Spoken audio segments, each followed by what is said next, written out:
الحمدللہ وکفا والصلاة والسلام علی عبادہ الذین اصطفیٰ خصوصاً علی افضلہم وخاتم النبیین محمد الامین وعلی آلہ وصحبہ اجمعین اما بعد فقد قال اللہ تبارک وتعالی اعوذ باللہ من الشیطان الرجیم بسم اللہ الرحمن الرحیم هو الاول والآخر والظاہر والباطن وهو بكل شيء عليم وقال جل وعلا الله لا إله إلا هو الحي القيوم لا تأخذه سنة ولا نوم له ما في السماوات وما في الأرض من ذا الذي يشفع عنده إلا بإذنه يعلم ما بين أيديهم وما خلفهم ولا يحيطون بشيء من علمه إلا بما شاء وسع کرسیہ السماوات والارض ولا یؤودہ حفظہما وہو العلی العظیم صدق اللہ العظیم۔ پچھلی نشست میں ہم نے حقیقت و اقسام شرک کے موضوع پر 5 تمہیدی باتیں نوٹ کی تھیں، اور اس کے بعد جو بدترین اور عریاں ترین شرک ہے اور جو اللہ کے نزدیک مبغوض ترین شرک ہے، شرک فی الذات، اس کی ایک قسم جو عریاں تر ہے، مبغوض تر ہے، اور بدقسمتی سے، اور جس کو آئرنی آف فیٹ کہا جائے گا کہ قسمت کی عجیب ستم ظریفی ہے کہ وہ عریاں تر اور بدتر شرک جو ہے پیدا ہوا ان قوموں میں کہ جو انبیاء کرام کی امتوں کی حیثیت رکھتی ہیں، یا یہ کہ کم سے کم اپنے آپ کو ان کی طرف منسوب کرتی ہیں۔ اب آئیے، یہ شرک فی الذات کی دوسری صورت وہ ہے جو فلسفیانہ مذاہب میں پیدا ہوئی۔ مذاہب کی یہ تقسیم ذہن میں رکھیے، ایک ریویلڈ ریلیجنز ہیں جن کی بنیاد ہے الہامی کتابوں پر، وہ کتابیں جو اللہ تعالیٰ کی طرف سے نازل ہوئیں، اور کچھ مذاہب وہ ہیں کہ جن کی اصل بنیاد جو ہے وہ فکر اور فلسفہ ہے۔ حکماء کے مذاہب، فلسفیوں کے جو بھی ان کے غور و فکر کے نتائج تھے، انہیں عقائد کی شکل دے کر اس کی بنیاد پر مذاہب مرتب کیے گئے۔ اور یہ بات بھی نوٹ کر لیجئے کہ اصل میں انڈو چائنا کا علاقہ جو ہے یہ فلسفیانہ مذاہب کی سب سے بڑی آماج گاہ ہے پوری دنیا میں۔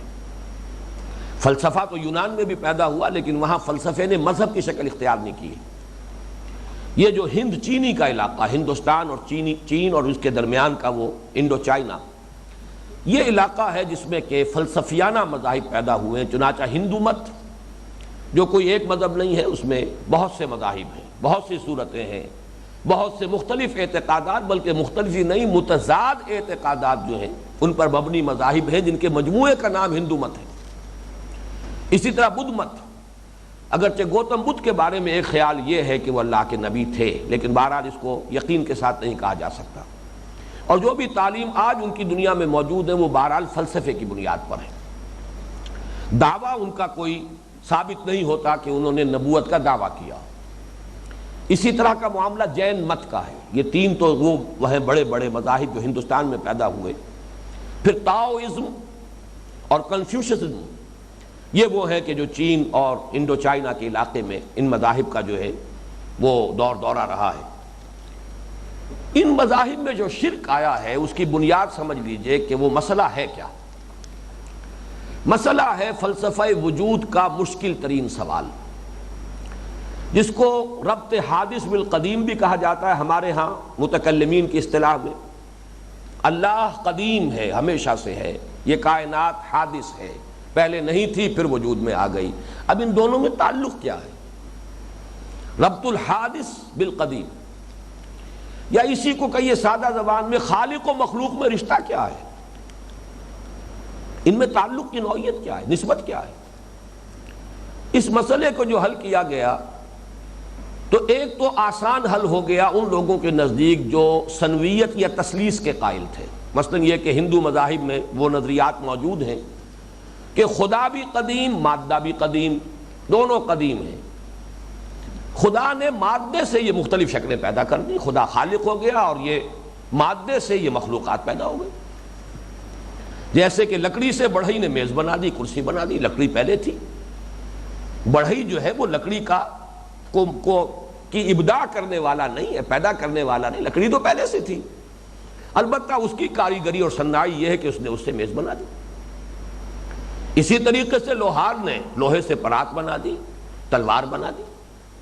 تو مادہ وہ بھی قدیم، خدا بھی قدیم، اور ان دونوں میں رشتہ کیا ہے؟ صانع اور مصنوع کا. اس نے بنایا ایک شے سے جو پہلے سے موجود تھی. یہ سنویت ہے. اس سے ذرا آگے جو تھوڑے سے اس میں روحانیت کے بھی قائل ہیں وہ تثلیث کے قائل ہیں. وہ تثلیث کیا ہے؟ تین قدیم ہستیاں ہیں، خدا بھی قدیم، روح بھی قدیم، مادہ بھی قدیم. اب اگر آپ تعدد قدما کو مان لیں، دو یا تین کو، تو معاملہ آسان ہے. آسانی سے آدمی تصور کر سکتا ہے جیسے کمہار بیٹھ کر وہ مٹی کے ساتھ وہ گھڑا بناتا ہے، سراہی بناتا ہے. ٹھیک ہے، معلوم ہے چیز پہلے سے موجود ہے، مٹی موجود ہے، مادہ تخلیق پہلے سے ہے، بنا دیا اس سے، تو آسانی سے سمجھ میں آ گئی بات. اسی طریقے سے تین جنہوں نے مانے ان میں بھی آسانی ہو گئی. مصیبت وہاں آتی ہے جب ذہن انسانی یہاں پہنچتا ہے کہ یہ تو کوئی ایک ہی شے ہے، یہ سنویت کو تو ہم نہیں مانتے. توحید جو میں عرض کر چکا ہوں اس سے پہلے سورہ لقمان کے دوسرے رکوع کے درس میں کہ یہ توحید تقاضائے فطرت ہے، تقاضائے عقل ہے. انسان چاروں ناچار جاتا ہے وہاں. جیسے اب آپ کو معلوم ہے کہ ہماری جو فزکس ہے، جو ہائر فزکس ہے، وہ ادھر دوڑ رہی ہے توحید کی طرف کہ مادہ تو ختم ہی ہو گیا، تحلیل ہو گئی، اب تو انرجی ہے، فورسز ہیں بنیادی طور پر. پہلے کبھی 4 ہوتی تھی، پھر 3 رہ گئی، اب 2 تک بات جا رہی ہے. ہوتے ہوتے وہ ایک ہی شکل رہ جائے گی. بنیادی جو انرجی کی صورت ہے، بنیادی فورس ایک ہی ہو، وہی توحید ہے. اب جو توحید کو مانتے ہیں وہ کیسے ویژولائز کریں کہ پھر یہ خدا نے یہ کائنات کہاں سے بنائی؟ اس کا ایک آسان ترین حل جو لوگوں نے تلاش کیا، خدا خود اس کائنات کی صورت میں ڈھل گیا، جزون یا کلن، کلیتن یا جزون. یعنی خدا ہی نے کائنات کی صورت اختیار کر لی. جیسے برف پگھل کر پانی بن جائے. اب آپ کہیں گے برف کہاں؟ بھائی پانی ہی تو ہے برف، اس کی بدلی ہوئی شکل ہے. اسی پانی کو آپ نے آگ دی، حرارت پہنچائی، وہ بھاپ بن گیا. اب آپ کہیں پانی کہاں ہے؟ یہی بھاپ جو ہے یہی پانی ہے. برف کہاں ہے؟ وہ برف بھی یہی ہے. یہ ہے پینتھیزم. پینتھیزم، پین سب کے لیے آتا ہے، تھیزم یہ مذہب کے لیے، عقیدے کے لیے. گویا کہ ہر شے خدا ہے. جب کائنات ہی نے یہ روپ دھار لیا ہے تو ہر شے خدا ہے. سورج بھی خدا، چاند بھی خدا، اور پرندے بھی، اور درندے بھی، اور چرندے بھی، اور درخت بھی، اور جھاڑیاں بھی، اور حشرات الارض بھی، اور سانپ بھی، اور بچھو، سب خدا. پینتھیزم. ایک تو یہ ہے شرک فی الذات کی بدترین صورت. یہ تو ہوا کہ کلی طور پر اللہ نے، خدا نے، اللہ نہیں یہاں لفظ استعمال کرنا چاہیے اس لیے کہ یہ مذہبی، یہ جو فلسفیانہ مذاہب کی بات ہے جو ہم کر رہے ہیں، تو خدا نے ہی خود اس کائنات کی صورت اختیار کر. اچھا، اس کی شکل ایک یہ بھی ہو سکتی ہے خدا کے کسی حصے نے، جز نے یہ شکل اختیار کی. جیسے آپ کو معلوم ہے کہ ہندوؤں کے عقیدہ ہے کہ خدا کے سر سے تو برہمن پیدا ہوا، اور خدا کے بازوؤں سے راجپوت اور کھتری پیدا ہوئے، بازو شمشیر زن، اور خدا کے پیٹ سے اور یہ نچلے دھڑ سے جو ہے یہ ویش پیدا ہوئے جو کاروبار وغیرہ کرتے ہیں، اور خدا کے قدموں سے، پیروں سے یہ شودر پیدا ہوئے، سب سے گھٹیا. یہ گویا کہ انہی کی بدلی ہوئی صورتیں ہیں. بہرحال میں اس میں تفصیل میں نہیں جا رہا. ایک بات نوٹ کر لیجئے گا، پینتھیزم یا ہماوسٹ، اس کو وحدت الوجود سے کنفیوز نہ کیجئے. وہ تو انشاءاللہ تعالی اگلی نشست میں بات آئے گی. وحدت الوجود کیا ہے؟ وہ ایک مختلف شے ہے. وحدت الوجود مختلف شے ہے. پینتھیزم کی اس وقت بات ہماوسٹ کہ خدا ہی نے کلی طور پر یا جزوی طور پر اس کائنات کا روپ دھار لیا. اسی کی ایک اور شکل بھی ان کے آتی ہے، اوتار کا عقیدہ، گاڈ انکارنیٹ، انکارنیشن. خدا نے کسی انسان کی صورت میں ظہور کر لیا. رام چندر جی اوتار ہے خدا کا، کرشن جی مہاراج اوتار ہے خدا کا، اور ان کے ہاں ہندوؤں میں 9 اوتار ہیں. تو معلوم یہ ہوا کہ یہ بھی خدا ہی کی صورت ہے، لہذا خدا ہے. اسی میں ایک اور تھوڑا سا فرق ہے، حلول. خدا کسی کی ذات میں حل ہو گیا، حلول کر گیا، اس کی ذات میں گھل گیا. یہ ایک اور شکل ہے، گویا کہ وہ بھی خدا ہی کی شکل بن گئی. یہ مختلف صورتیں ہیں کہ جو فلسفیانہ مذاہب میں پیدا ہوئی ہیں، اگرچہ وہاں پر وحدت الوجود بھی ہے فلسفیانہ مذاہب میں ہی، چنانچہ شنکراچاریہ جو ہے وہ در حقیقت وحدت الوجود کا قائل ہے ہندوؤں میں، اور ان کے ہاں دوسرے اور فلسفی بھی ہیں، لیکن یہ ہے کہ یہ جو میں نے اس وقت بیان کیا ہے اس کو آپ وحدت الوجود کو علیحدہ رکھ دیجئے، اور پینتھیزم یا ہماوست یا گاڈ انکارنیٹ یا انکارنیشن، اوتار کا عقیدہ، حلول کا عقیدہ، یہ تین الفاظ یاد کر لیجئے تو ظاہر بات ہے کہ یہ شرک کی بڑی گھناؤنی صورتیں ہیں۔ اب جو بات مجھے عرض کرنی ہے اس شرک فی الذات کی بحث کے ضمیمے کے طور پر، اور یہ اہم ترین ضمیمہ ہے، اللہ کا بڑا فضل ہے اس امت محمد پر، امت مسلمہ پر، علی صاحب الصلاۃ والسلام، بڑا کرم اس کا ہوا ہے، اس کی وجہ بھی میں بعد میں بیان کروں گا۔ یہ امت بحیثیت مجموعی اب تک اس نوع کے شرک سے محفوظ ہے۔ اس کا مطلب کیا ہے کہ اس امت کے مستند فرقوں میں کسی فرقے کے مستند عقائد میں ایسی کوئی بات شامل نہیں ہے کہ جس میں یہ شرک فی الذات کا معاملہ جو ہے پیدا ہو جائے، چاہے فلسفیانہ انداز میں اور چاہے وہ اس انداز میں کہ بیٹا یا بیٹی بنا دیا جائے۔ لیکن نوٹ کر لیجئے الفاظ، مستند فرقے، مسلم فرقے جو مسلمانوں کے ہیں، اور ان کے مستند عقائد جو ان کے اہل علم جو ہے بیان کرتے ہوں، جو ان کی کتابوں میں لکھے ہوئے ہوں، اس کا معاملہ جو ہے ذرا برعکس ہو جاتا ہے جب واعظوں کی سطح پر بات آتی ہے، نعت گوؤں کی سطح پر بات آتی ہے، شاعروں کی سطح پر بات آتی ہے، عوام کا انعام کی سطح پر تب معاملہ مختلف ہو جائے گا۔ اس لیے میں نے الفاظ کو ایمفیسائز کر کے تاکید کے ساتھ ادا کیا ہے کہ مسلمانوں کے مسلمہ اور مستند فرقوں میں سے کسی فرقے کے مستند اور مسلمہ عقائد کی فہرست میں کوئی ایسی بات نہیں اللہ کے فضل و کرم سے کہ جس میں یہ شرک فی الذات کا کوئی شائبہ یا مشابہت پیدا ہو جائے۔ ہاں شاعروں کے ہاں موجود ہے، نعت کا شعر ہے، وہی جو مستوی عرش تھا خدا ہو کر، اتر پڑا وہ مدینے میں مصطفیٰ ہو کر، اور یہ غالباً میں نے اس کی تحقیق نہیں کی ہے، مولانا احمد رضا خان صاحب بریلوی کا شعر ہے، لیکن اس سے پہلے میں نے کبھی نام نہیں لیا تھا ان کا، بات اصولاً بیان کر دی تھی۔ آج نام خاص طور پر اس لیے لے رہا ہوں کہ ایک دوسری بات آپ کو بتانی ہے کہ مولانا محمود احمد رضوی جو اس لاہور میں اس بریلوی مکتب فکر کے بڑے اہم عالم دین ہیں اور ان کے سر خیل لوگوں میں سے ہیں، انہوں نے، میں اس مجلس میں موجود تھا جب یہ کہا، اعلان برات کیا کہ ہمارا عقیدہ اس شعر پر نہیں، ہم اس شعر کو تسلیم نہیں کرتے۔ اب یعنی یہ کہ یہاں تک تو الفاظ ان کے ہیں، باقی میں تعبیر کر رہا ہوں کہ گویا کہ ایک شاعرانہ خیال آرائی ہے، ایک مبالغہ آرائی ہے۔ قرآن مجید نے بھی تو کہا ہے وَالشُّعَرَاءُ يَتَّبِعُهُمُ الْغَاوُونَ أَلَمْ تَرَ أَنَّهُمْ فِي كُلِّ وَادٍ يَهِيمُونَ إِنَّهُمْ يَقُولُونَ مَا لَا يَفْعَلُونَ۔ تو یہ گویا کہ اسی کی ایک مثال ہے، یہ میری تعبیر ہے، لیکن انہوں نے اعلان برات کیا اس لیے کہ مسلمانوں میں اتحاد کیسے ہو اس موضوع پر روزنامہ پاکستان میں ایک فورم ہوا تھا، ایک پروگرام تھا، اس میں بھی گیا تھا، وہاں انہوں نے سب کے سامنے برسرعام یہ بات کہی کہ ہمارا اس پر عقیدہ نہیں، لیکن شاعری میں ہے۔ اسی طریقے سے مدینے کی مسجد میں منبر کے اوپر بغیر عین کا ایک عرب ہم نے دیکھا، اب عرب میں سے عین نکال دیے تو رب ہو گیا، اس کو کہتے ہیں ایہام، وہم پیدا کر دینا، ایک ابہام ہے، وہ ایک نقطے کے ساتھ ہوگا، دو نقطوں سے ایہام بنے گا، وہم پیدا کرنا، باب افعال وہم سے ایک خیال پیدا کر دینا، کہا بھی نہیں کچھ، لیکن یہ کہ ذہن کو ایک طرف جو ہے لگا دینا کہ وہ سمجھیں یہ ایک ہی بات ہے، رب جو ہے بس ایک ہی ہے، رب اور محمد ایک ہی ہے صلی اللہ علیہ وسلم، معاذ اللہ۔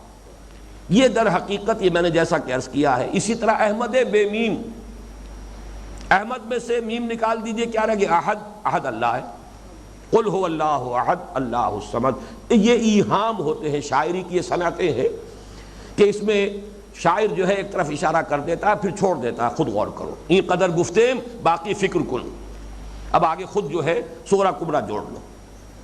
بہرحال یہ میں نے چند مثالیں دی ہیں، اور ہمارے ہاں بہرحال جب واعظ کھڑا ہوگا اور جب حضور کی مدح بیان کرے گا، جب اس کے اندر پھر وہ مبالغے سے کام لے گا، اس لیے کہ اس شرک فی الذات کی یہ صورت پیدا ہوتی ہے محبت اور عقیدت کے غلو کی وجہ سے۔ اسی لیے آیا ہے قرآن مجید میں یا اہل الکتاب لا تغلوا فی دینکم، اپنے دین میں غلو سے کام مت لو۔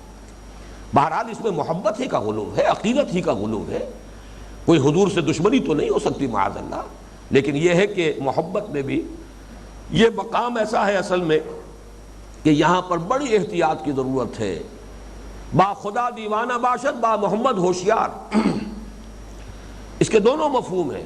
آپ خدا کے ساتھ کبھی کوئی شکوہ شکایت بھی کر لیں، کوئی بات نہیں، لیکن یہ اللہ حضور کے ساتھ بڑا محتاط اندازہ ہونا چاہیے۔ با خدا دیوانہ باشد، با محمد ہوشیار۔ لیکن اس کا دوسرا مفہوم بھی ہے، خدا کی جتنی مدح آپ کر سکتے ہو کر جائیے، مبالغہ ہو ہی نہیں سکتا، وہ پھر بھی اس کا مقام اس سے بلند ہے جو آپ بیان کر سکیں گے، اللہ کا مقام پھر بھی اس سے بہت اعلیٰ ہے۔ لیکن یہ ہے کہ یہاں احتیاط کی ضرورت ہے۔ محمد کو صلی اللہ علیہ وسلم ایک مقام سے آپ نے اٹھا دیا تو پھر الوہیت میں شامل کر دیں گے، یہ شرک ہو جائے گا، ان الشرک لظلم عظیم۔ یہاں احتیاط کی ضرورت ہے۔ ادبگاہ ہیس دے رے آسما عرش نازک تر، نفس گم کردہ می آیت جنید و بایدیزی جا۔ یہاں پر امکان تو ہوتا ہے محبت کے غلوب میں آدمی جو ہے اپنے ہوش و حواس قائم نہیں رکھ پاتا، لیکن بڑی احتیاط کی ضرورت ہے۔ یہ جو میں نے عرض کیا ہے کہ یہ چیزیں جو ہمارے ہاں ہیں، یہ شاعروں کی خیال آرائی، مبالغہ آرائی، نعت گوں کی اور واعظین کی وہ جو انتہا پسندی، یہ در حقیقت وہ ہے، ورنہ واقعہ یہ ہے کہ ہمارے ہاں کے مسلمہ فرقوں کے مسلمہ اور مستند عقائد میں ایسی کوئی بات آج تک شامل نہیں ہوئی، اور یہ حقیقت ہے کہ یہ ایک بہت بڑا معجزہ ہے۔ اس لیے کہ آپ غور کیجئے، دوسرے رسولوں کی امتوں پر ذرا غور کیجئے کہ کسی رسول کی امت کو اپنے رسول سے وہ محبت اور عقیدت نہیں ہو سکتی جو امت محمد کو اپنے رسول سے ہے صلی اللہ علیہ وسلم۔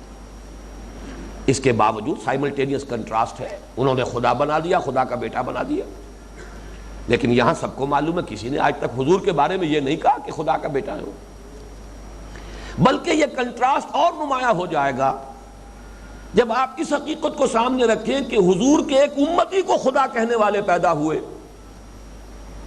حضرت علی رضی اللہ تعالیٰ عنہ کے الوہیت کا عقیدہ پیدا ہوا، بربلا وہ لوگ پیدا ہوئے جنہوں نے کہا کہ خدا ہے۔ حضرت علی نے انہیں جلایا ہے، عبداللہ ابن سبا اور اس کے ساتھیوں کو آگ میں جلایا ہے، اور وہ جل جانا انہوں نے پسند کیا ہے، لیکن وہ اپنے عقیدے سے تائب نہیں ہوئے۔ انہوں نے یہی کہا کہ تو رب ہے، ہمیں آزما رہا ہے، امتحان ہے، آزما لے، ہم قائم رہیں گے اپنے عقیدے پر، جان دے دی، اس لیے کہ فتنہ نہیں اٹھایا جا سکتا جب تک کہ انسان جانے دینے کو تیار نہ ہو، نہ کوئی خیر کا کام ہو سکتا ہے، نہ کوئی شر کا فتنہ اٹھایا جا سکتا ہے۔ چنانچہ وہ عقیدہ آج تک ہے، لوگ موجود ہیں جو حضرت علی کو رضی اللہ تعالی عنہ خدا کہتے ہیں، آج بھی موجود ہیں، اور جو لوگ نہیں بھی کہتے، اب آپ سوچئے اہل تشیع کے ہاں جو غلو ہے حضرت علی کے مقام و مرتبے کے بیان کرنے میں، اس سے تو سبھی واقف ہیں، تو سنی کہاں پیچھے ہے؟ کیا یا علی مدد کا نعرہ نہیں لگاتے سنی؟ معلوم ہوا، اور کبھی آپ نے نہیں دیکھا ہوگا کہ یا محمد مدد کا نعرہ لگے، یا محمد مسجد میں لکھا رہے گا، یا یہ کہ کہیں جلسے کے اندر ظاہر کرنے کے لیے نعرہ تکبیر، اور اس کے بعد پھر یہ کہ نعرہ رسالت میں یا محمد، یہ صرف اپنے جلسے اپنے تشخص کو نمایاں کرنے کے لیے، ورنہ یہ کہ یا محمد مدد کا نعرہ آج تک نہیں، یا علی مدد ہے۔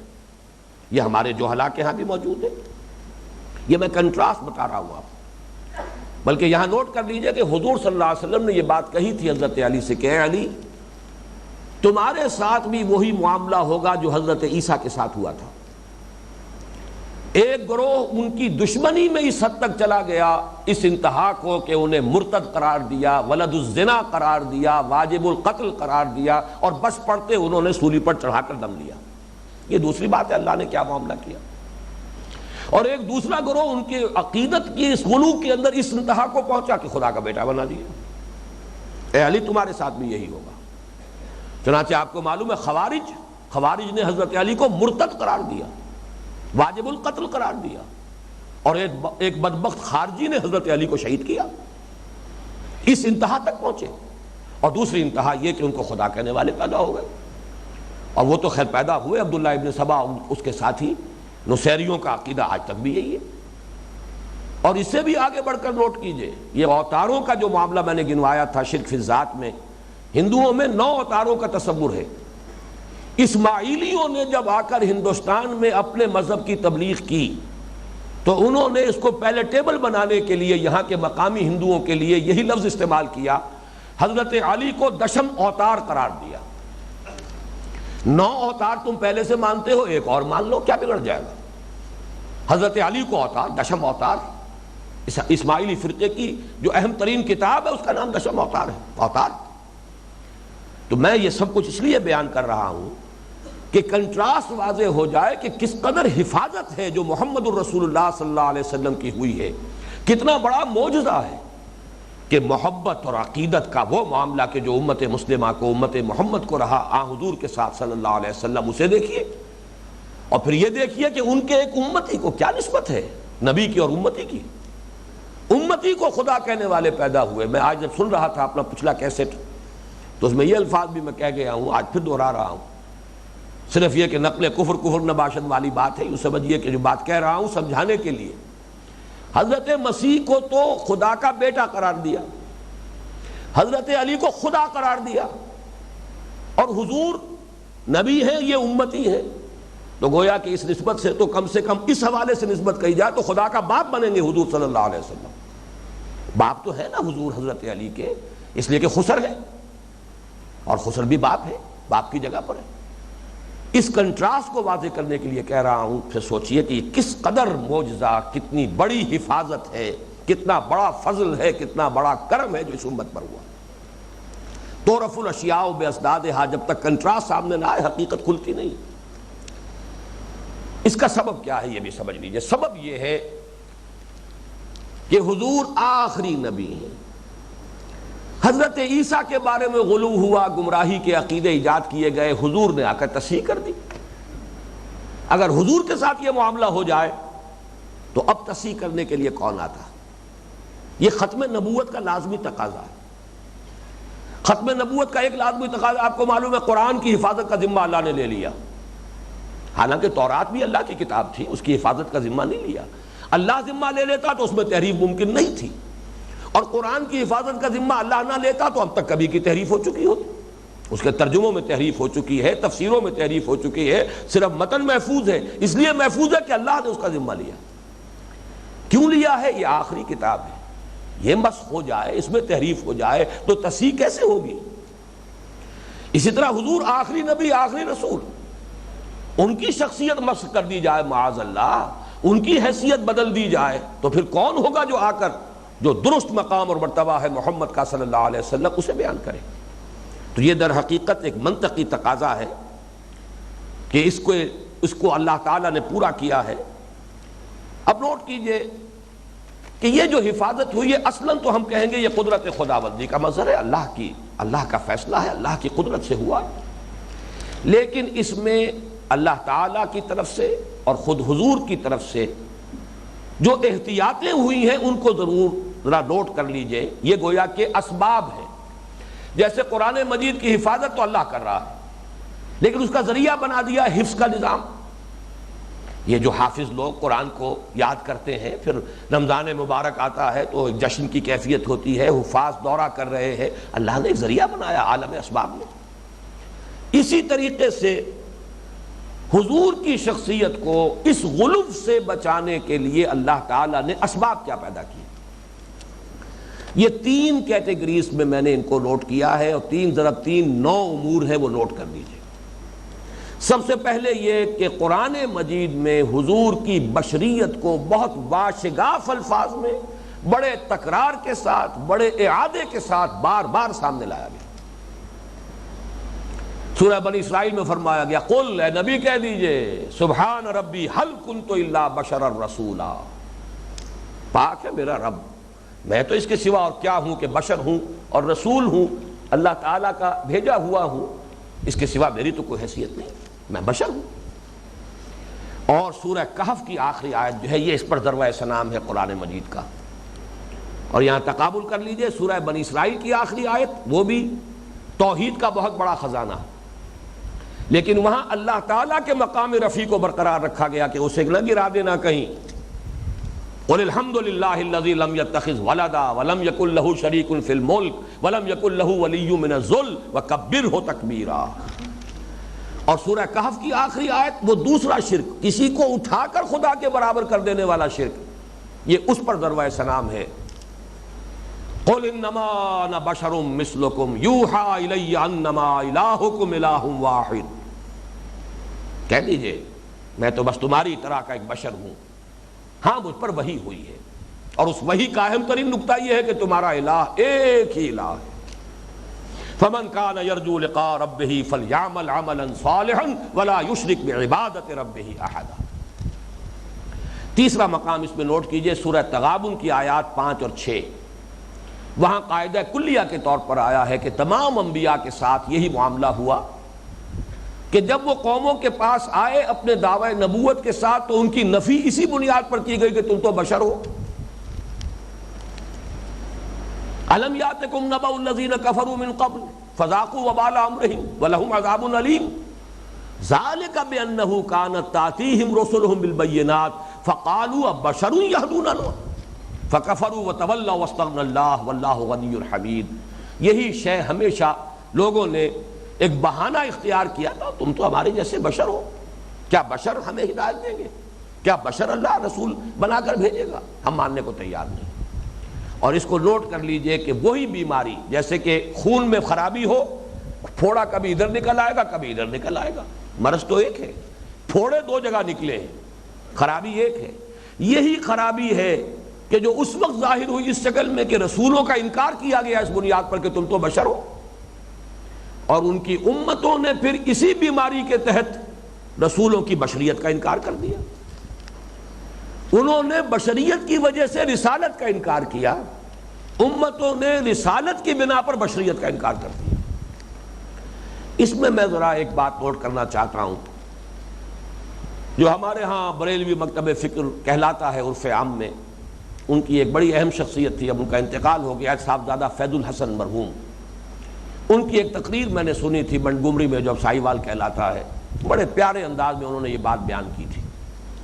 عام طور پر تو ان کے واعظ جو ہیں وہ بشریت کی نفی کریں گے، انہوں نے بڑا عمدہ انداز اختیار کیا تھا، انہوں نے کہا کہ ہم لوگ جاہل نہیں ہیں، تمہارا کیا خیال ہے کہ ہم عربی نہیں جانتے؟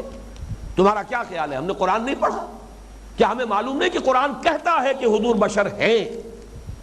ہم بھی مانتے ہیں کہ بشر ہیں، لیکن ہمارا تم پر اعتراض صرف یہ، گویا کہ وہ وہابیوں کو یا دیوبندیوں کو، اہل حدیثوں کو خطاب کرتے ہوئے مناظرانہ اور خطیبانہ انداز میں کہہ رہے تھے، ہم صرف یہ کہتے ہیں کہ ان کی بشریت کو زیادہ نمایاں مت کرو، یہ سوء ادب ہے۔ جیسے کہ تمہارے والد کا کوئی نام ہے، عبد الرحمن ہے یا جو بھی ہے، لیکن تم اپنے والد کو نام سے نہیں پکارتے، ابا جان کہہ کر پکارتے ہو، نام سے پکارو گے یہ سوء ادب ہو جائے گا، نام تو ہے ان کا۔ بس یہ ہے ہمارا موقف، وہ بشر ہیں، لیکن ان کی بشریت کو جس طرح تم ایمفیسائز کرتے ہو، جس طرح اس کو بیان کرتے ہو، اس میں سوء ادب ہے۔ بہرحال یہ میں چاہتا ہوں کہ وہ باتیں سامنے آئیں کہ جن سے یہ جو خلیج جو بہت بڑھ گئی ہے ان میں کچھ کمی ہو سکے، اللہ تعالیٰ کرے۔ تو معلوم یہی ہوگا، جیسا کہ میں عرض کر چکا ہوں، کہ جو مسلمہ فرقے ہیں ان کے مسلمہ عقائد میں ایسی بات موجود نہیں، ان کے اہل علم سے بات کریں گے تو بات کچھ اور سامنے آئے گی، ان کے نعت گو اور ان کے جو بھی واعظین ہیں ان کا انداز کچھ اور ہوگا، وہ تو زمین و آسمان کے قلابے ملائیں گے، یہ ان کی ضرورت ہے، پیشہ ورانہ ضرورت ہے۔ اب آئیے دوسری بات، قرآن مجید میں حضور پر صلی اللہ علیہ وسلم وقتاً فوقتاً جتنے سخت الفاظ میں گرفت کی گئی، واقعہ یہ ہے کہ بسا اوقات آدمی گھبرا جاتا ہے، وہاں ترجمہ کرتے ہوئے زبان لڑکھڑاتی، کیا کریں یہاں، عربی زبان ہے ترجمہ کریں لیکن وہ سوء ادب ہے، ہماری زبان جو رکتی ہے موجود، وہ بھی در حقیقت میرے نزدیک اسی لیے کہ وہ مقام، جیسا کہ کہا ہے شیخ ابن عربی کا یہ شعر مجھے بہت پسند ہے، الرب رب وان تنزل والعبد عبد وان ترقى، رب رب ہی ہے خواہ کتنا ہی نزول اختیار فرما لے، جیسے کہ آیا ہے حدیث میں، رات کے پچھلے پہر اللہ تعالیٰ سمائے دنیا تک نزول فرماتا ہے، چاہے وہ 7ویں آسمان پر عرش پر ہو تب بھی اللہ ہے، اور یہاں اگر نزول فرما لیا کیسے نزول فرماتا ہے یہ ہمیں نہیں معلوم، لیکن حدیث میں نزول ہے، ہم کیفیت نہیں جانتے، اس کے اوپر ہمارا حضور کی دی ہوئی خبر ہے، ہم اسے تسلیم کریں گے، لیکن یہ کہ اس نزول سے وہ رب ہی رہتا ہے، اس کے اندر کوئی کمی نہیں آ جاتی، والعبد عبد وان ترقى، بندہ بندہ ہی رہتا ہے، خواہ کتنا ہی ترقی کر لے، کتنا ہی اونچا چلا جائے۔ حضور 7ویں آسمان پر پہنچ گئے، سدرۃ المنتہا پر پہنچے، تب بھی عبد ہی تھے۔ معلوم یہ ہوا کہ اس کو واضح کرنے کے لیے جو گرفت ہوئی ہے اور جن الفاظ میں ہوئی ہے، اس سے بھی ایک نتیجہ نکلتا ہے۔ قرآن کا ہر پڑھنے والا، کوئی ضرورت نہیں لمبی بحثیں کرنے کی، قرآن کا ترجمہ کسی شخص کو سمجھ میں آ رہا ہو اور وہ قرآن کے ان مقامات کو پڑھ لے، وہ اس نوع کے شرک سے محفوظ ہو جائے گا۔ عبس وتولی ان جاءہ الاعمی وما یدریک لعلہ یزکیٰ او یذکر فتنفعہ الذکریٰ اما من استغنی فانت لہ تصدی وما علیک الا یزکیٰ واما من جاءک یسعی وہو یخشی فانت عنہ تلہی کلا انہا تذکرہ۔ ترجمے کا یہاں وقت نہیں ہے، صرف حوالہ دے رہا ہوں۔ اسی طریقے سے ایک جملہ نکل گیا ہے احد میں حضور کی زبان مبارک سے، جب تلوار کا وار پڑا ہے اور خون کا فوارہ چھوٹا ہے، پورا چہرہ مبارک خون سے رنگین ہو گیا، آپ کی زبان سے الفاظ نکل گیا، کیف یہدی اللہ قوما خضبوا وجہ نبیہم بالدم، اللہ اس قوم کو کیسے ہدایت دے گا جس نے اپنے نبی کے چہرے کو خون سے رنگ دیا۔ فوراً پکڑ ہو گئی، لیس لک من الامر من شیء، اے نبی آپ کا کوئی اختیار میں حصہ نہیں ہے، یہ اختیار تو ہمارا ہے، جس کو چاہیں گے ہدایت دیں گے، ہم چاہیں گے انہیں سزا دیں گے، چاہیں گے انہیں ہدایت دے دیں گے۔ اور آپ دیکھیے عجیب ہے، یہ جن کی وجہ سے وہ حادثہ ہوا ہے، جو سب سے بڑا سبب اور ذریعہ بنے ہیں، وہ تو حضرت خالد ابن ولید، ان کی عقابی نگاہ نے دیکھ لیا تھا کہ وہ درہ خالی ہو گیا ہے، تیر انداز وہاں سے ہٹ گئے، جو رسالہ تھا کیولری تھی جو کفار کی، اس کے وہ کمانڈر تھے، وہ لمبا چکر دے کر آئے ہیں اور پشت پر سے جب حملہ کیا ہے تو جو فتح حاصل ہو چکی تھی وہ عارضی طور پر شکست میں بدل گئی۔ وہی خالد ابن ولید ہے جنہیں اللہ تعالیٰ حضور ہی سے خطاب دلواتا ہے، خالد سیف من سیوف اللہ، یہ تو اللہ کی تلواروں میں سے ایک تلوار ہے۔ اسی طریقے سے سورہ بنی اسرائیل میں، یہ میں چند چیزیں دے رہا ہوں، مشت نمونہ از خروارے والی بات ہے، ورنہ قرآن مجید بھرا پڑا ہے مثالوں سے۔ اے نبی یہ تلے ہوئے ہیں، وَإِن كَادُوا لَيَفْتِنُونَكَ عَنِ الَّذِي أَوْحَيْنَا إِلَيْكَ لِتَفْتَرِيَ عَلَيْنَا غَيْرَهُ وَإِذًا لَاتَّخَذُوكَ خَلِيلًا۔ اے نبی یہ جو مشرک ہیں یہ تلے ہوئے ہیں کہ آپ کو بچلا دیں اس چیز سے جو ہم نے آپ پر نازل کی ہے، تاکہ آپ اس کو چھوڑ کر کوئی اور شے گھڑ کر ہماری طرف منسوب کر دیں۔ اگر آپ ایسا کر دیں وہ دوست بنا لیں گے آپ کو، جھگڑا ختم ہو جائے گا۔ لڑائی آپ سے تو نہیں، لڑائی تو ہمارے کلام سے ہے، ہماری توحید سے۔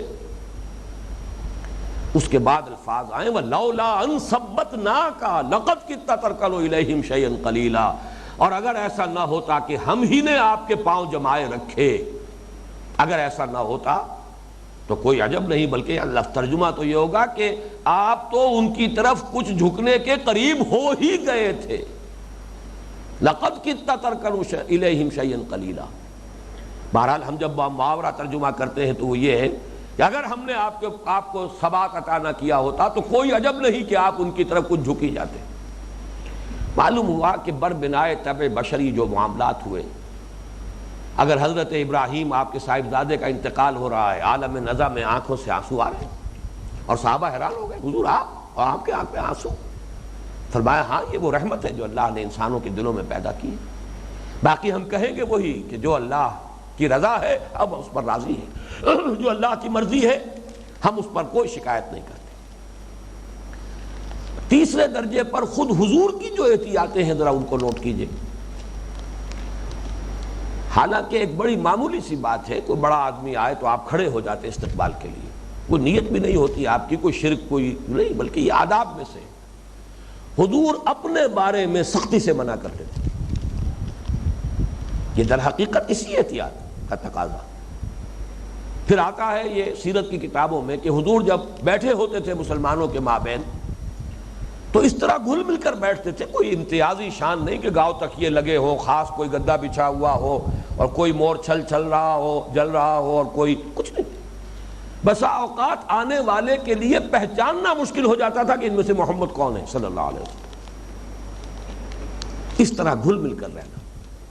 بلکہ اس میں جو بڑی اونچی بات کہی ہے قاضی ثناء اللہ پانی پتی رحمۃ اللہ علیہ نے، وہ تو چونکہ بہت بڑے صوفی، بہت بڑے فلسفی، بہت بڑے منطقی، بہت بڑے فقیہ، بہت بڑے مفتی، بڑے جامع صفات شخصیت، انہوں نے ایک بہت عمدہ بات کہی ہے، بلکہ بعض صوفیہ کا غالباً قول نقل کیا ہے کہ حضور صلی اللہ علیہ وسلم کو اللہ تعالیٰ نے جو کامیابی عطا کی ہے دنیا میں، اس کا سب سے بڑا ذریعہ یہی ہے کہ آپ کا نزول بہت کامل ہے۔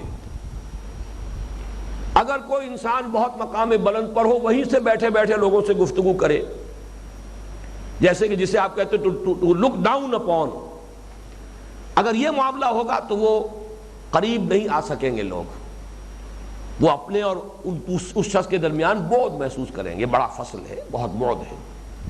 اگر آپ نیچے آ گئے، نزول، حضور کا نزول بہت کامل ہے، اتنے نیچے اترے ہیں کہ انسانوں کے ساتھ عام صف میں آ کر گھل مل کر ان کے برابر، انسانی سطح پر سارے معاملات، یہ نہیں کہ وہ جیسے حضرت مسیح علیہ السلام کا معاملہ ہے، اگر آپ پڑھیں گے بائبل تو آپ کو نظر آئے گا قدم قدم پر وہ اپنے ساتھیوں کو ڈانٹتے تھے، قدم قدم، معلوم ہوتا تھا بہت فصل ہے، بہت بعد ہے حضرت مسیح کے مقام میں اور یہ جو ان کے ساتھی، یہ معاملہ آپ کو حضور کے ہاں نظر نہیں آئے گا۔ پھر یہ کہ بشر کی حیثیت سے آپ نے یہاں تک بھی کہنے میں کہیں کوئی قباحت محسوس نہیں کی، مجھے تمہاری اس دنیا میں سے جو چیزیں پسند ہیں ان میں سے آپ نے عورتوں کا بھی شمار کیا، عورتیں پسند ہیں۔ بظاہر یہ بات بڑی ہلکی سی لگے گی کسی روحانی شخصیت کی طرف سے اور کسی دینی شخصیت کی طرف سے، لیکن نہیں، خوشبو پسند ہے اور عورتوں سے۔ قرآن مجید میں آیا ہے وَلَوْ أَعْجَبَكَ حُسْنُهُنَّ، اے نبی بس اب آپ کے لیے اب آئندہ کسی نکاح کی اجازت نہیں ہے، خواہ کسی خاتون کا حسن آپ کو بہت ہی آپ کی نگاہوں میں کھب جائے تب بھی نہیں۔ یہ اس قدر صراحت، اتنی وضاحت، بشریت کی سطح پر اپنے آپ کو پیش کرنا، یہ بھی در حقیقت ایک بہت ہی بڑا ذریعہ بن گیا ہے اس احتیاط کا، جس کا نتیجہ یہ نکلا کہ اس نوع کے شرک میں یہ امت ملوث نہیں ہوئی۔ اسی میں ایک آخری بات میں آپ کو بتا رہا ہوں کہ ایک صحابی نے ایک موقع پر ایسے ہی جیسے کہ گفتگو ہوتی ہے عام انداز میں کہہ دیا ما شاء اللہ و ما شئت، اے نبی جو اللہ چاہے اور جو آپ چاہیں۔ فوراً آپ نے گرفت فرمائی، ٹوک دیا اجعلتنی للہ ندن، کیا تم نے مجھے اللہ کا مد مقابل بنا دیا؟ مشیت تو صرف اللہ کی، وہ جو چاہتا ہے ہوتا ہے، میری مشیت کو تو کوئی دخل نہیں ہے۔ ویسے یہ کہ یہ الفاظ اس حدیث میں نہیں ہے، لیکن میں اس کی وضاحت کے لیے کہہ رہا ہوں کہ میرے ساتھ تو یہ معاملہ بھی قرآن میں کہہ دیا گیا کہ انک لا تہدی من احببت ولکن اللہ یہدی من یشاء، اے نبی آپ کو یہ اختیار حاصل نہیں ہے کہ جس کو چاہیں ہدایت دے دیں، جس کو چاہیں لے آئیں ہدایت کے راستے پر، یہ تو اللہ ہی کا اختیار ہے، جس کو چاہتا ہدایت دیتا، مشیت تو اس کی ہے۔ اگر مشیت پہ محمدی پر صلی اللہ علیہ وسلم ہدایت و ضلالت کے فیصلے ہو جاتے تو کم سے کم ابو طالب اس دنیا سے ایمان کے بغیر رخصت نہ ہوتے۔ کیسے ممکن تھا؟ کتنی محبت، محسن ہے ابو طالب، کس درجے حفاظت کی ہے حضور کی، ڈھال بنے رہے ہیں۔ مشرکین مکہ کے راستے میں سب سے بڑی رکاوٹ ابو طالب کی شخصیت تھی، اسی لیے جب ان کا انتقال ہو گیا فیصلہ کر دیا کہ اب قتل کر دو ان کو، اس لیے کہ اب جو سیادت تھی بنو ہاشم کی وہ آ گئی تھی ابو لہب کے ہاتھ میں، وہ تو خود سب سے بڑا کٹر دشمن حضور کا، کوئی رکاوٹ نہیں رہی، اسی لیے حضور طائف گئے۔ بہرحال صرف اس وقت یہ عرض کرنا تھا کہ اگر اسی پر طے ہونا ہوتا، اور میں یہ سمجھتا ہوں یہ مثال اللہ نے رکھی ہی اس لیے تاکہ یہ حقیقت واضح ہو جائے مشیت اسی کی ہے، جیسے کہ فرمایا گیا وَمَا تَشَاءُونَ إِلَّا أَن يَشَاءَ اللَّهُ، تمہارے چاہے کچھ نہیں ہو سکتا جب تک کہ اللہ نہ چاہے۔ تو معلوم یہ ہوا کہ یہ ہے وہ انداز جس کو قرآن نے اور پھر خود حضور نے صلی اللہ علیہ وسلم اس درجے ملحوظ رکھا ہے ان احتیاطوں کو، جس کا یہ عالم اسباب میں اس کا یہ نتیجہ نکلا ہے کہ یہ شرک فی الذات کی وہ گھناؤنی صورت جو دوسرے انبیاء اور رسل کی امتوں میں پیدا ہوئی ہے، اللہ تعالیٰ کے فضل و کرم سے اس امت کو اللہ تعالیٰ نے اپنے فضل و کرم سے اسے تاحال محفوظ رکھا ہے اور انشاءاللہ تا ابد محفوظ رکھے گا۔ البتہ اس کے ضمن میں تھوڑی سی ایک وضاحت میں کر دوں، اس لیے کہ اب وقت ختم ہو رہا ہے۔ میں تو چاہتا تھا کہ شرک فی صفات کی بحث بھی آج آدھی ضرور ہو جاتی، لیکن وہ ممکن نہیں ہے، اب یہ تو اگلی نشست ہی میں اس کو شروع کروں گا۔ آج چونکہ میں نے کافی ایمفیسائز کیا ہے، زور دیا ہے، اور میں نے کیا دیا، قرآن مجید کے الفاظ ہیں، انما انا بشر مثلکم۔ اس کے ساتھ یہ بھی نوٹ کر لیجئے کہ اس کو بالکل اپنے اوپر قیاس کر لینا بھی بہت بڑی غلطی ہوگی۔ وہ حدیث بھی موجود ہے کہ حضور نے فرمایا ایکم مثلی۔ جب کچھ صحابہ نے کہا کہ آپ صوم وصال رکھتے ہیں، صوم وصال یہ ہے کہ آج آپ نے روزہ رکھا، شام کو افطار نہیں کیا، رات بھر بھی اسی طرح روزے میں، اگلا دن پھر روزہ، 2 دن کا صوم وصال ہو گیا، 3 دن کا ہو گیا۔ حضور رکھتے تھے، لیکن صحابہ کو منع کیا۔ جب انہوں نے یہ عرض کیا کہ آپ رکھتے ہیں لیکن آپ ہمیں روک رہے ہیں، آپ نے فرمایا ایکم مثلی، تم میں سے کون ہے جو مجھ جیسا ہو؟ اس کے بعد مختلف روایات میں الفاظ آئے ہیں، میں تو اپنے رب کے پاس رات بسر کرتا ہوں، وہ مجھے کھلاتا بھی ہے پلاتا بھی ہے۔ تو یہ نہ سمجھیے کہ بالکل ہمارے جیسے، یہ بھی در حقیقت غلو کا دوسری انتہا ہو جائے گی، انتہا جو ہے وہ دوسرے رخ پر انتہا پسندی، اور اسی کے حوالے سے وہ نور اور بشر کا معاملہ۔ حضور بشر ہیں، کوئی شک نہیں، لیکن نور بھی ہے، اس میں بھی کوئی شک نہیں۔ کس معنی میں؟ نور ہدایت ہونا تو مسلم ہے، کس کو اختلاف ہوگا؟ نور ہدایت ہے، شمع ہدایت ہے، نور ہدایت ہے، گویا کہ استعارے کے طور پر کہا جائے، لیکن میں تجزیہ کر کے آپ کو بتا رہا ہوں کہ یہ صرف استعارہ محاورہ نہیں، حقیقت ہے۔ اس لیے کہ ہمارے سامنے تو یہ حقیقت واضح ہو گئی قرآن مجید سے، ہر انسان میں نورانیت بھی ہے، ظلمانیت بھی ہے۔ اس کا وجود روحانی، یہ روح جو ہے نورانی شے ہے، میرے وجود میں بھی نورانیت ہے، آپ کے وجود میں بھی ہے، لیکن ساتھ ہی ظلمانیت بھی ہے، تاریکیاں بھی ہیں۔ ہمارا نفس امارہ، ہمارا حیوانی وجود، ہمارا اڈ لیبیڈو، یہ ظلمانیت ہے، تاریکیاں لیے ہوئے۔ تو گویا کہ ہم بھی مجموعہ ہیں نورانیت و ظلمانیت کا۔ نقطہ نوری کے نام او خودی، زیر خاک ماں شرار زندگی، اور ہے نور تجلی بھی اسی خاک میں پنہاں، غافل تو نرا صاحب ادراک نہیں ہے۔ اب اس موضوع پر حقیقت زندگی کے عنوان سے اور عظمت صوم کے عنوان سے میری تحریریں موجود ہیں تفصیلاً۔ اب صرف ایک بات نوٹ کر لیجئے، ہماری ظلمانیت ہماری روحانیت پر غالب ہے، نورانیت پر غالب ہے۔ ہماری نورانیت ٹمٹماتے ہوئے چراغ کے مانند ہے، کبھی تھوڑی سی روشنی ہو گئی پھر کبھی اندھیرا چھا گیا۔ نفس لوامہ کی ایک کیفیت ہے۔ حضور صلی اللہ علیہ وسلم کی شخصیت مبارکہ میں آپ کی نورانیت کو فیصلہ کن غلبہ حاصل ہوا آپ کی اس ظلمانیت پر، یا نفس کے جو بھی تقاضے تھے ان پر، جس کو حضور نے یوں بھی تعبیر کیا جب آپ نے فرمایا ہر انسان کے ساتھ ایک شیطان ہے، تو کسی صحابی نے پوچھ لیا کہ آپ کے ساتھ بھی ہے؟ فرمایا ہاں ہے، لیکن میں نے اسے مسلمان کر لیا ہے۔ گویا کہ اپنے اس وجود حیوانی کے تقاضوں پر اس درجے غالب تھے محمد الرسول اللہ صلی اللہ علیہ وسلم، یا یوں کہیے کہ آپ کی نورانیت یا روحانیت اس درجے غالب تھی آپ کی بشریت پر کہ اگر یہ کہا جائے کہ آپ نور مجسم تھے تو اس میں کوئی مبالغہ نہیں۔ لیکن اگر آپ یہ کہیں گے آپ نور تھے بشر نہیں تھے تو یہ گمراہی ہے۔ لیکن اسی طرح اگر آپ یہ کہیں کہ آپ بشر تھے نور نہیں تھے تو یہ بھی گمراہی ہے۔ ان دونوں کے ساتھ آپ بیک وقت نور بھی تھے بشر بھی تھے، ان دونوں میں کوئی تضاد نہیں ہے۔ ہر بشر میں ایک نورانیت ہے، لیکن نورانیت محمدی صلی اللہ علیہ وسلم وہ درجہ کمال پر تھی، وہ اپنے اس مقام پر تھی کہ یہ کہنا جو ہے غلط نہیں ہوگا کہ آپ نور مجسم تھے، اس لیے کہ آپ کے جو وجود بشری کے تقاضے تھے وہ گویا کہ کل معدوم ہو چکے تھے۔ بارک اللہ لی ولکم فی القرآن العظیم ونفعنی وإیاکم بالآیات والذکر الحکیم۔